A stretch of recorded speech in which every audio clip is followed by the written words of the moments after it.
Sorprendido, se disculpó y me preguntó si me había tocado algún nervio o algo así, que no tenía intención de hacerme daño.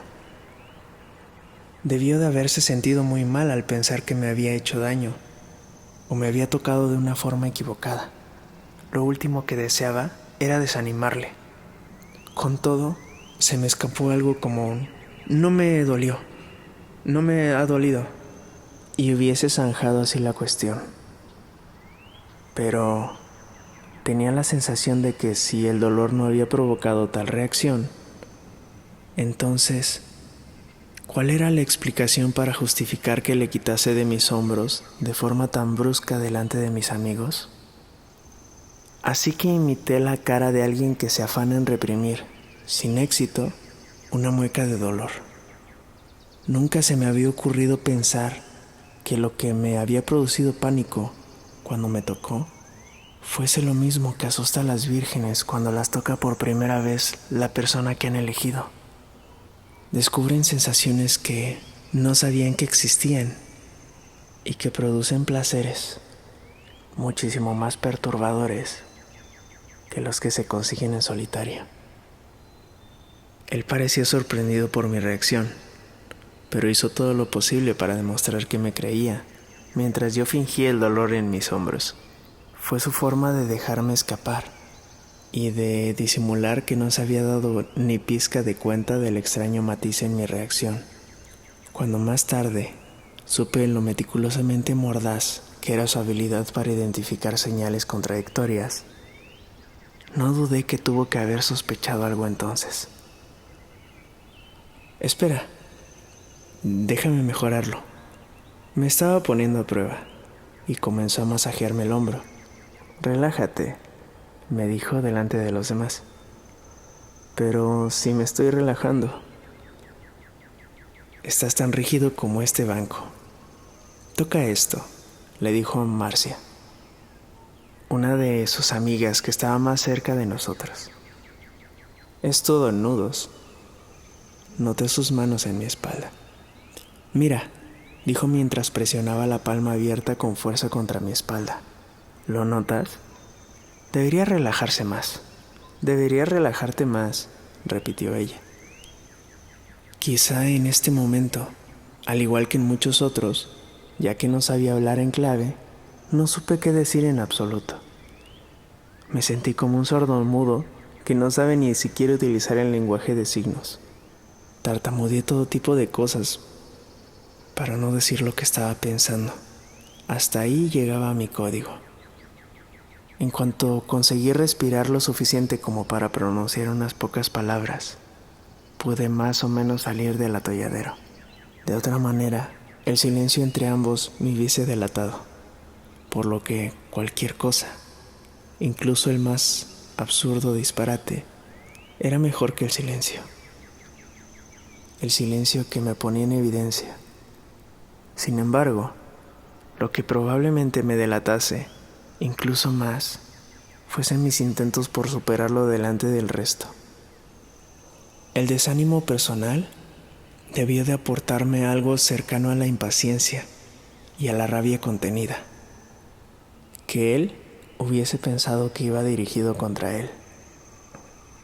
No se me había ni pasado por la cabeza. Quizá fuese por razones similares el que yo apartase la vista cada vez que me miraba, para ocultar las presiones de mi timidez, el que hubiese encontrado mi desdén ofensivo, y de vez en cuando, cargado de hostilidad, tampoco se me pasó por la cabeza. Tenía la esperanza de que no hubiese visto en mi reacción exagerada algo que no era. Antes de apartar su brazo, sabía que me había rendido ante su mano, casi hasta tumbarme sobre ella, como si le dijese, al igual que le había oído decir a muchos adultos, cuando alguien le daba por hacerle un masaje en los hombros, al pasar por detrás, no pares. Se habría dado cuenta de que estaba dispuesto, no solo a rendirme, sino también a moldarme a su cuerpo. Este fue el sentimiento que aquella noche también trasladé a mi diario. Lo denominé el desvanecimiento, ¿Por qué me había desfallecido? Y era tan fácil que ocurriese. Tan solo debía tocarme en algún punto para que me volviese discapacitado y perdiese toda voluntad. Era esto a lo que la gente se refería cuando afirmaban derretirse como mantequilla. ¿Y por qué no iba a demostrarle lo mantecoso que podía ser? Tenía miedo de lo que pudiese ocurrir, o me asustaba de que pudiese reír de mí, decírselo a todo el mundo, o ignorarlo con la excusa de que aún no era muy joven como para saber lo que estaba haciendo. O quizá fuese porque, con todo lo que él ya sospechaba, al igual que haría cualquiera en su lugar, estaría dispuesto a actuar en consecuencia. ¿Quería que actuase? ¿O prefería una vida repleta de anhelos siempre y cuando ambos mantuviéramos activa esa partida de ping-pong? No saberlo, no saber que lo sabe, no saber que sabe lo que sabe, tan solo calla. No digas nada. Y si no puedes decir sí, tampoco digas no. Di luego. Esta es la razón por que la gente dice quizá cuando quieren decir sí, con la esperanza de que creas que es un no, mientras que lo que en realidad significa es por favor, pregúntamelo una vez más y después, otra vez. Recuerdo aquel verano y no puedo creer que, a pesar de todos y cada uno de mis esfuerzos por vivir con el fuego y el desvanecimiento, la vida aún me ofreció grandes momentos. Italia, verano. El sonido de las cigarras a primera hora de la mañana. Mi habitación, su habitación. El balcón que dejaba fuera el resto del mundo. La suave y perfumada brisa que ascendía por las escaleras del jardín hasta nuestra habitación. El verano en el que aprendí a amar la pesca, porque él lo hacía. Adorar el correr, porque lo adoraba. Idolatrar a los pulpos, a Heráclito, a Tristán. El verano en el que escuchaba a los pájaros cantar, olía las plantas, sentía la humedad trepar por los pies en los días calurosos. Y debido a que mis sentidos estaban siempre alerta, los notaba automáticamente dirigiéndose hacia él. Podía haber negado tantas cosas, que deseaba tocarle las rodillas, las muñecas cuando lucían al sol con aquel viscoso lustre que he visto en tan poca gente, que me encantaba cómo sus pantalones de tenis cortos, blancos, parecían poseer de forma permanente el color del barro, y que mientras transcurrían las semanas se convirtió en el color de su piel, el de su pelo, cada día más y más rubio. Atrapaba el sol antes incluso de que saliese del todo, que su camisa azul, ondulada, se volvía más ondulada cuando se la ponía en los días borrascosos, en el patio junto a la piscina, con la promesa de impregnarse de un aroma a piel y sudor que me la ponía dura de tan solo pensarlo. Podía haber negado todo eso y haberme creído mis mentiras, pero fue el collar con la estrella de David y una mezusa de oro que llevaba al cuello lo que me dijo que había en él algo más fascinante de lo que yo esperaba, algo que nos unía y me recordaba que, mientras todo a nuestro alrededor conspiraba para que fuésemos los seres más distantes del mundo, esto trascendía cualquier diferencia. Me percaté de la estrella de manera inmediata el primer día que estuvo con nosotros, y desde aquel instante supe lo que me desconcertaba y me hacía anhelar su amistad, con la esperanza de no hallar jamás la excusa para que no me gustase. era mayor de lo que cualquiera de los dos podría esperar del otro, más grandioso y por lo tanto mejor que su alma, mi cuerpo o la propia tierra.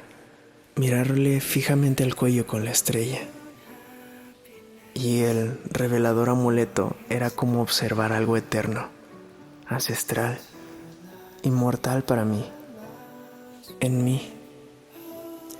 él, en ambos, que suplicaba por ser reavivado y subtraído de un sueño milenario. Lo que me desconcertó fue que no parecía importarle o no se dio cuenta de que yo también llevaba uno, en un intento por vislumbrar el contorno de la marca que nos convierte en hermanos hebreos del desierto. A excepción de mi familia, él era probablemente el único judío que había puesto el pie en B, pero a diferencia de nosotros, lo hacía patente desde el primer momento. No éramos unos judíos que llamasen la atención. Practicábamos nuestro judaísmo como la mayoría de la gente del resto del mundo, bajo la camisa, no oculto, pero sí bien guardado. Judíos muy discretos, usando las palabras de mi madre.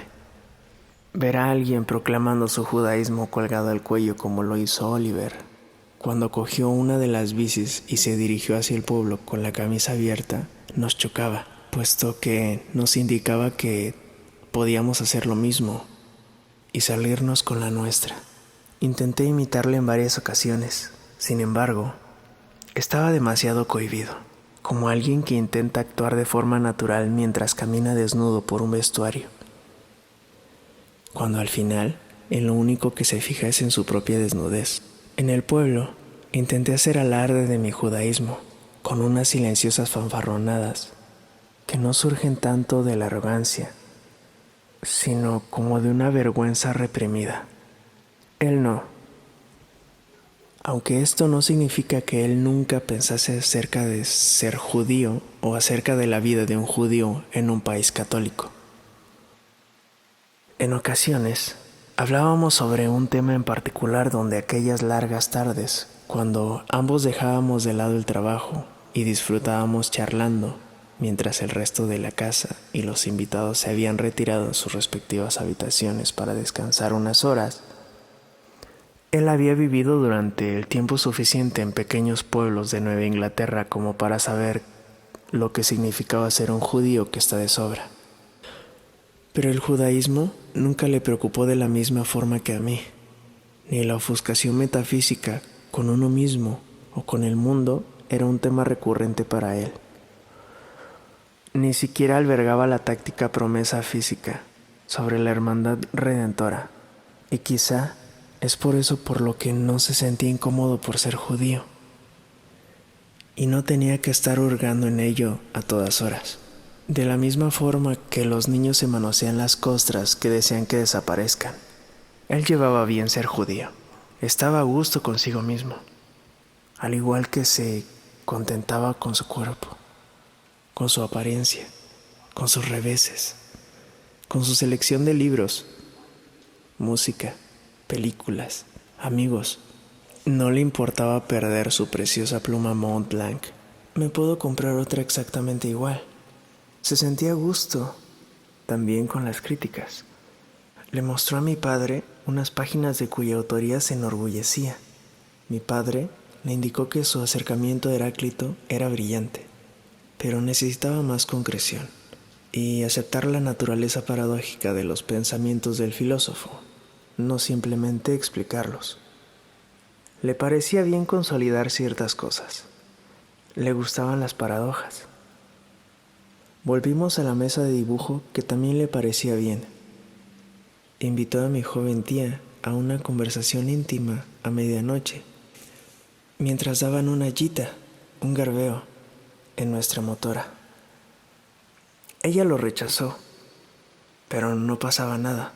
Lo intentó de nuevo unos días más tarde. Volvió a ser rechazado y le quitó importancia. A ella también le pareció bien. Y si hubiese permanecido otra semana con nosotros, probablemente hubiese aceptado salir a medianoche a dar una gita por el mar, que, a buen seguro, hubiese durado hasta el amanecer. Solamente en una ocasión, durante sus primeros días allí, tuve la sensación de que este chico de 24 años, terco, pero acomodado, tranquilo, al que todo le resbalaba, imperturbable e incorruptible, a quien le parecían bien tantas cosas en la vida, era de hecho un analizador de personas y situaciones, frío, sagaz y siempre en alerta máxima. No había nada impremeditado en lo que decía o hacía. Era capaz de observar a través de todos, y podía hacerlo precisamente porque lo primero que buscaba en la gente era lo que había visto en sí mismo, y no deseaba que los demás lo viesen. Era un jugador de póker, lo que escandalizó a mi madre el día que se enteró, que solía escaparse al pueblo un par de noches a la semana a echar unas cuantas manos. Por ese motivo, para nuestra completa sorpresa, había insistido en abrirse una cuenta bancaria el mismo día que llegó. Ninguno de nuestros residentes se había hecho nunca una cuenta bancaria. La mayoría no tenía ni un centavo. Ocurrió durante una comida en la que mi padre invitó a un periodista que se había interesado por la filosofía en su juventud y que quería demostrar que, a pesar de no haber escrito nunca sobre Heráclito, aún podía debatir sobre cualquier cosa bajo el sol. Él y Oliver no hicieron buenas migas. Más adelante, mi padre comentó que era un hombre muy ingenioso y también muy inteligente. A lo que Oliver le interrumpió diciendo: ¿de verdad crees eso, bro? Sin darse plena cuenta de que a mi padre, pese a ser de trato fácil, no siempre le gustaba que le contradijeran, y mucho menos que le llamasen pro. Aunque no le dio más importancia. Sí, eso creo, insistió mi padre. Bueno, no estoy muy seguro de estar de acuerdo. Le encuentro un poco arrogante, soso, patoso y ordinario. Utiliza demasiado el humor y tiene un gran vozarrón. Oliver imita la seriedad del hombre y gesticula de forma ostentosa para atraer a su audiencia, puesto que es incapaz de defender una postura con palabras. Lo de la voz es exasperante, pero la gente se ríe con su humor, pero no porque sea gracioso, sino porque telegrafía su deseo de ser gracioso. Su humor no es más que una forma de ganarse a la gente que no puede convencer.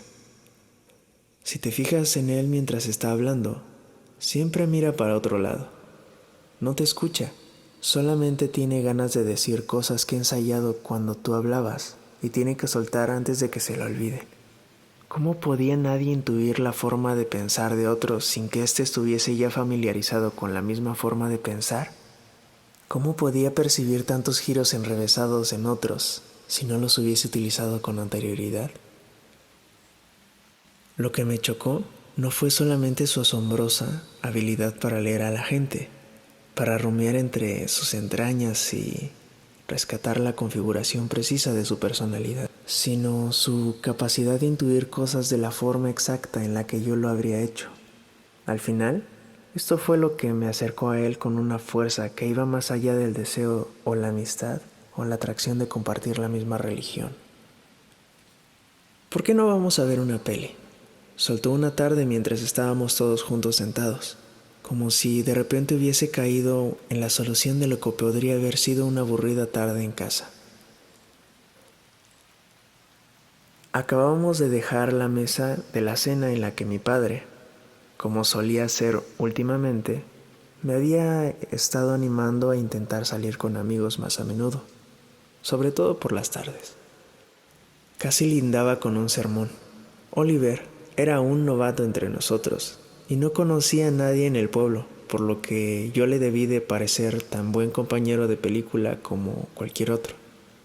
Pero había hecho esta pregunta de una forma demasiado despreocupada y espontánea, como si quisiese hacernos saber a mí y a todos los demás que estábamos en la habitación que no le interesaba demasiado ir al cine, y que por lo tanto podía quedarse perfectamente en casa y revisar sus manuscritos.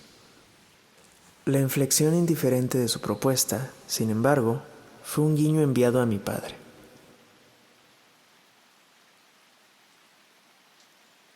Solo fingía haber tenido esa ocurrencia. De hecho, sin dejar que yo lo sospechase, estaba continuando con el consejo de mi padre en la mesa y se ofrecía a buscar mi propio beneficio. Sonreí no por el ofrecimiento, sino por el truco de doble filo. Inmediatamente pilló mi sonrisa, casi haciéndose burla de sí mismo, con la sensación de que si me daba algún indicio del que yo pudiera descifrar su trampa, entonces estaría confesando su culpabilidad. Aún así, negarse a confesarlo, una vez que le dejé claro que ya lo había pillado, le condenaría todavía más, por lo que sonrió para demostrarme que sabía que le había pillado, pero también para revelarme que era alguien lo suficientemente bueno para confesarlo, y no obstante, poder ir a disfrutar del cine juntos. Toda esta situación me excitó, o quizá esa sonrisa fuese su manera de afrontar mis ataques, como si se tratase de una intuición tácita que, a pesar de haber sido sorprendido mientras intentaba aparentar una completa naturalidad ante su ofrecimiento, él también había encontrado algo en mí por lo que sonreír. En concreto, el placer, astuto, enrevesado y culpable que experimentaba al descubrir tal plenitud de afinidades imperceptibles entre ambos. Puede que nada de eso existiese y que yo me lo hubiese inventado todo, pero los dos sabíamos lo que había visto el otro. Aquella tarde, mientras nos dirigíamos en bici a los cines, yo iba, y no me preocupé por ocultarlo, montado en el aire. Así que, tras tantas perspicacias, no se habría percatado de lo que significaba que me hubiese escabullido de su mano de forma tan brusca, ni tampoco que me inclinase sobre su brazo. ¿No sabría que no quería que me dejase marchar?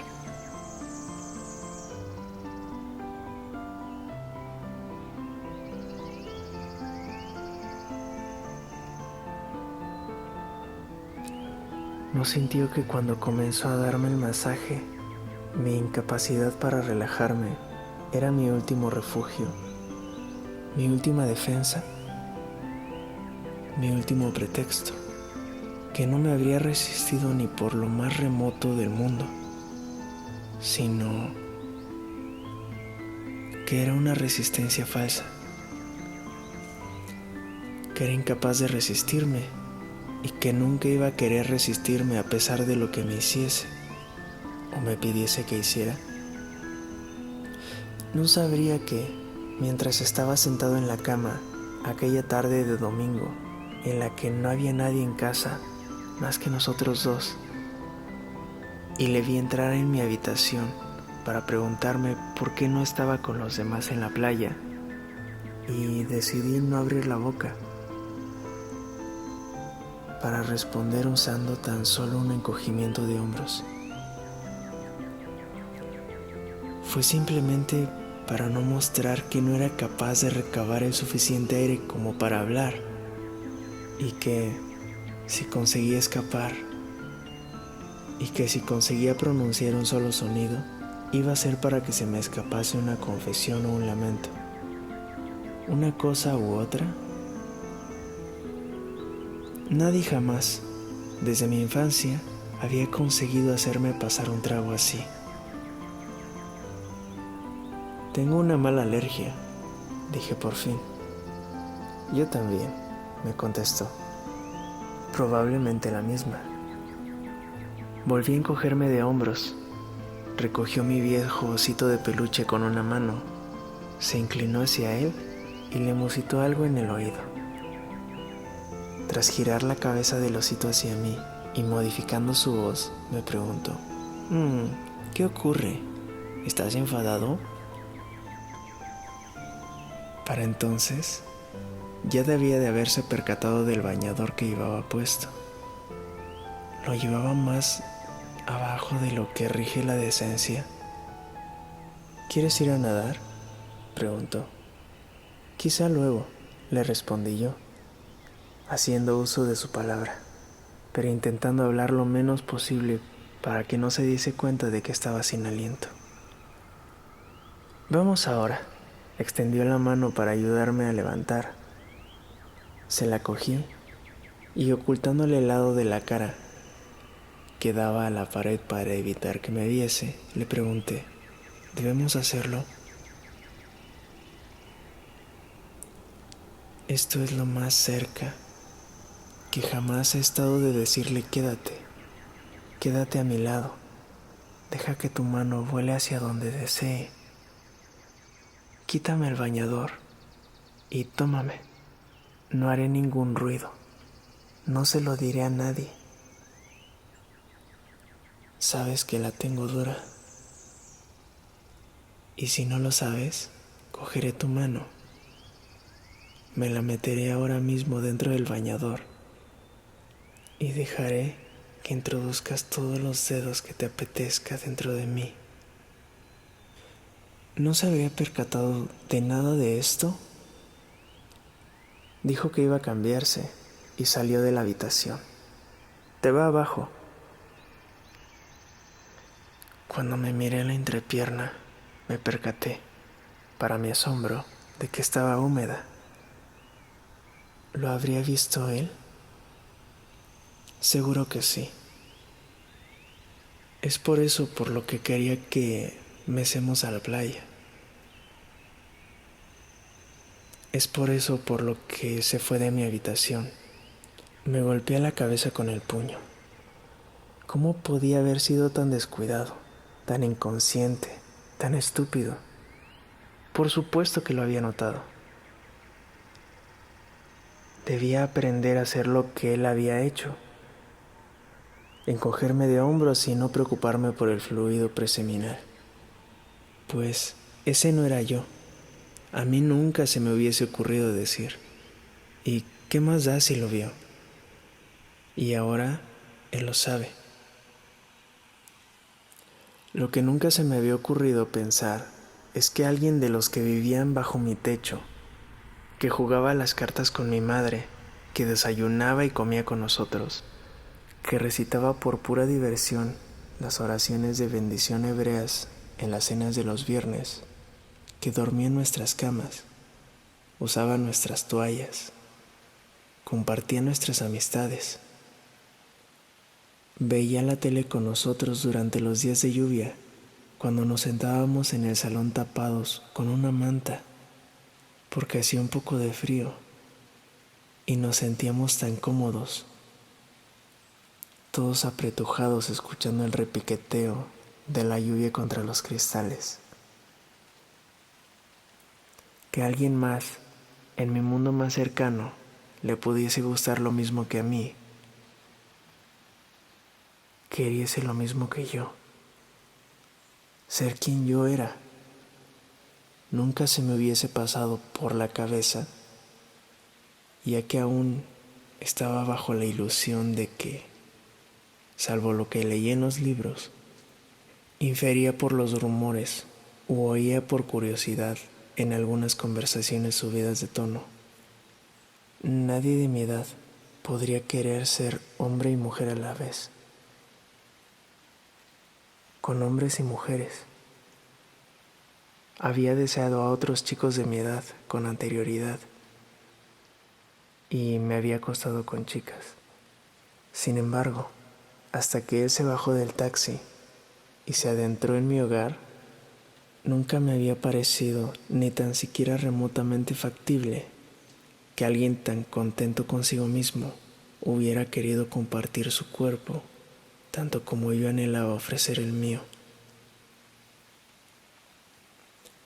Con todo esto, 2 semanas después de su llegada, todo lo que quería cada noche era que saliera de su habitación, no por la puerta principal, sino a través de las puertaventanas de nuestro balcón. Quería escuchar cómo se abrían sus ventanales, percibir sus alpargatas en el balcón y después el sonido de mis ventanas, que nunca estaban trancadas. al abrirse mientras él entraba en mi habitación, después de que todos se hubiesen ido a la cama, deslizarse bajo mis sábanas.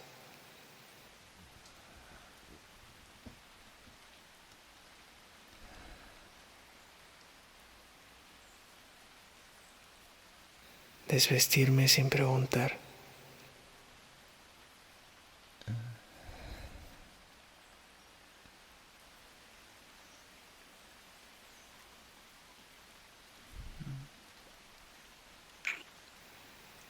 Y tras conseguir que le desease más de lo que creía que podría querer jamás a alguien, se abriese camino dentro de mi cuerpo, suave y dulcemente, con la cordialidad que un judío le otorga a otro.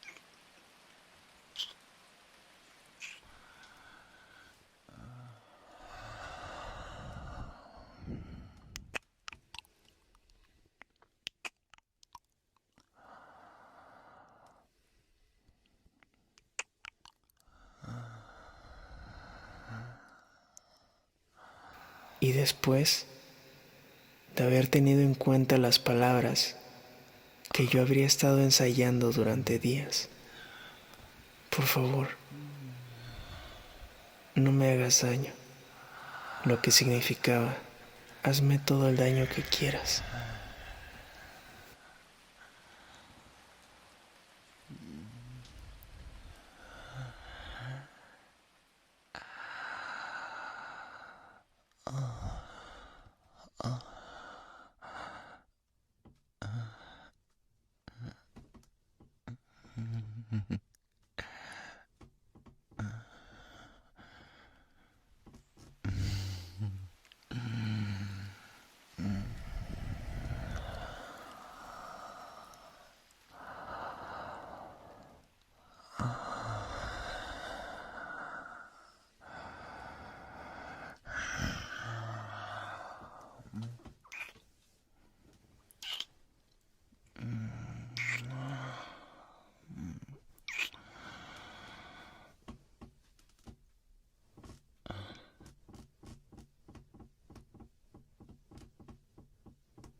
Apenas estaba en mi habitación durante el día. En lugar de eso, los últimos veranos había adecuado una mesa circular con una sombrilla en el centro junto a la piscina del jardín trasero. A Pavel, nuestro anterior inquilino estival, le gustaba trabajar dentro de su alcoba y salía de vez en cuando al balcón para echarle un vistazo al mar o fumarse un cigarrillo. Antes que él, Maynard también trabajaba en su cuarto. Oliver necesitaba compañía. Al comienzo compartíamos mi mesa, pero con el tiempo se habituó a extender una gran sábana en la hierba para tumbarse encima, flanqueado por páginas sueltas de sus manuscritos y lo que llamaba sus cosas: una limonada, crema solar, libros, sus alpargatas, unas gafas de sol, lápices de colores y música que escuchaba sin parar en unos auriculares, por lo que era imposible hablar con él a no ser de que él hablase contigo antes. En ocasiones, cuando iba al piso de abajo por la mañana por mi libreta de apuntes o algún otro libro, él ya estaba espatarrado al sol con su bañador rojo o amarillo. Y venga, a sudar. Íbamos a correr o a nadar y al volver teníamos listo el desayuno en la mesa. Luego se habituó a dejar sus cosas en la hierba y a tumbarse justo en el borde alicatado de la piscina, el lugar que denominábamos el cielo. Una forma corta para decir: esto es el cielo.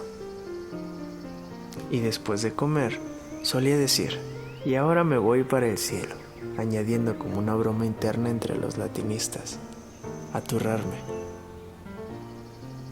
Solíamos tomarle el pelo por las innumerables horas que pasaba empapado en loción solar, tumbado en el mismo punto exacto. ¿Cuánto tiempo estuviste esta mañana en el cielo?, le preguntaba a mi madre. 2 horas sin parar. Pero tengo la intención de volver más tarde, prontito, para un aturramiento más prolongado. Ir al canto del paraíso también significaba estar tumbado sobre la espalda en el borde de la piscina, con una pierna remojada en el agua, escuchando los auriculares con el sombrero de paja en la cabeza. Ahí estaba una persona a la que no le faltaba nada. No entendía este sentimiento. Le envidiaba. Oliver, ¿estás dormido?, solía preguntarle cuando el aire de la piscina se había vuelto aletargado y tranquilo hasta la opresión. Silencio. Luego llegaba su respuesta, casi como un suspiro, sin que se moviese un solo músculo de su cuerpo. Lo estaba. Perdona. Podía haberle besado todos y cada uno de sus dedos del pie en el agua. Después, besarle el tobillo y las rodillas. ¿Cuántas veces me habría quedado mirándole al bañador mientras el sombrero le tapaba la cara? No se podría ni imaginar en lo que me fijaba. Otra opción era: Oliver, ¿estás dormido? Un largo silencio. No. Pensando.